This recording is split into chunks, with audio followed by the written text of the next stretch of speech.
In today's video, I'm going to share with you how God healed me of depression. And I didn't know that I was depressed and healed of it till later on in my med school when I now started psychiatry. I now looked at it and I was like, oh, so I was depressed. Before I go further in this video, I want to say that depression isn't something to take lightly. And then everyone has his experience. This video is not intended to downplay the impact of depression. And I'll always counsel everybody to seek professional help. So if you're going through any form of mental illness, seek professional help. This is not an excuse for you not to and be like, no, God healed this guy of this sin, so me too, I will stay back. No. Stop it. Get some help. This thing happened around, I think 2009, 2010, thereabout, when I sat for my second MBBS exams. What usually happens in our med school is that in the second MBBS exams, which is usually in your 300 level, there are 4 courses you sit for. That's anatomy, physiology, biochemistry, and community medicine. And you have to pass all of them in order to go to the next class. If you fail any of them, you resit the one that you failed. So that means that usually what some people do is that if they know that they cannot pass everything, they will just choose what to fail so that they can focus on that particular thing. So someone like me, I passed 3 and failed 1, and we that failed 1 is usually easier for us as we believe that it's only one thing we need to study for compared to those that fail more than that. After we had written the exams, I usually don't wait for my result. I just went home my thing. And I told my friends that when the result comes out, they should let me know. I remember that time that the result came out, I was watching a movie. Ip Man, I wouldn't forget. I was watching it on my laptop then. And then I got a call from my friend, Gabriel. This day is still profound. Like, as I'm recalling it, it's just like vividly playing in my mind. I can relive every moment. I'm even getting a bit anxious speaking about it. I remember what he told me. It was like, Tabat. He calls me Tabat. The result is out.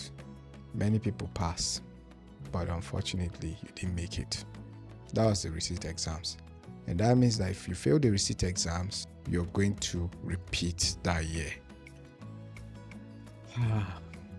A few moments later. You know now, we have been always the smart people. We've always been passing our exams. And then you not just failed, you are repeating the class. That was something huge for me.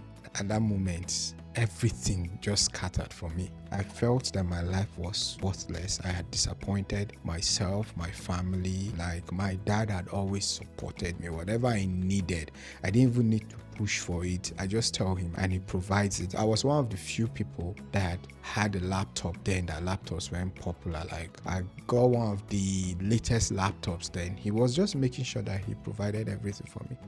And I can't fail. Wow. Luckily, then my dad was home. He was outside with one of my auntie. And surprisingly, both of them are now late. And I went to tell him this was what happened. I remember what he told me. He told me that it's not just 1 year. Don't worry yourself. As much as I can, I'll keep on supporting you and I'm not going to change my support. And yeah, family and friends support goes a long way because this is not a battle that you fight on your own. However, it didn't really change much because I started experiencing some certain things that were strange to me. That movie, I didn't finish it again. I can't even remember when I finished it because I lost interest in everything. I was reading a Ted Dekker book at that time and then watching the movie with other things. I just suddenly lost interest in all of them. But even with his reassurance, it didn't stop these feelings from settling in me. I couldn't sleep. And people that know me then know that sleep is not a difficult thing for me to do. Once I just put my head on the bed, that's all, I have gone. Then the other thing, which is usually the most disturbing thing, is that you now feel like your life is worthless and you're thinking of ending it. Although this last part wasn't so intense, but then that was where I was. I was just hanging somewhere, couldn't sleep at all. Even if I sleep, maybe an hour or 2, I'm up. And then Nigeria now, our transformer was terrible. It blew, and for like 6 months we didn't have light. So what I usually do is that in the middle of the night when I wake up, I'll just go and turn on the gen and just sit down there and be glaring. And my dad was understanding as I was burning his fuel at that time. Yeah, boy. that's how it continued. Many people tried to encourage me, but it wasn't really doing much. And then one day I had an experience. I dreamt that I walked into that same class that I was supposed to leave, because normally when you finish 300 level, you go to the clinical part. So you go to juice. But me, I was going to remain in Bauchi Road main campus, and all my friends have gone. So I dreamt that I walked into the main class that usually have our lectures. And then I was walking towards the seat that I usually sit. And beside that seat, like directly next to the seat where I was meant to sit was empty, but directly next to where I was sitting, I saw someone that my mind interpreted as Jesus. He was sitting beside me. He just turned to me and I walked towards and sat down. That was all I could remember from the dream. And the interpretation is that, yes, your friends will go, but I'm still here with you. But then as soon as I woke up, that was it. Everything came back. I am telling you this like spontaneously. My interest came back. I started doing things. The feelings just died down.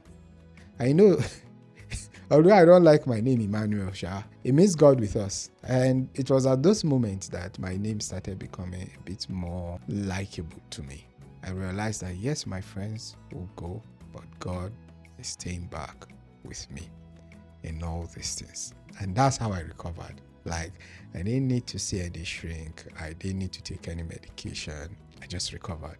But at that time, I didn't know that it was depression till when I started psychiatry posting. Further ahead in med school, I now saw the definition of depression. I was like, oh, so I was depressed. And I came out of it.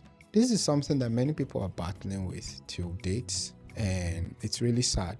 So usually, when people talk insensitively about this matter, I have been there. Although I wouldn't say I was severely depressed, but I have been there and I know how difficult it is. So it's not something that you just snap out of. And I know mine is a miracle, which I believe can happen to as many people that seek it. And as I said, this does not in any way mean that you shouldn't seek professional help. But then God is in the business of healing. He has healed people. He has healed me. This is one of the many healings that I've experienced in my life. And it still happens. So at the same time, I want you to also build your faith, but still seek professional help. So has something like this happened to you? I want you to share with us in the comment section. And let's keep encouraging each other. Thank you. I've dropped info for you, but this time around, please use it well.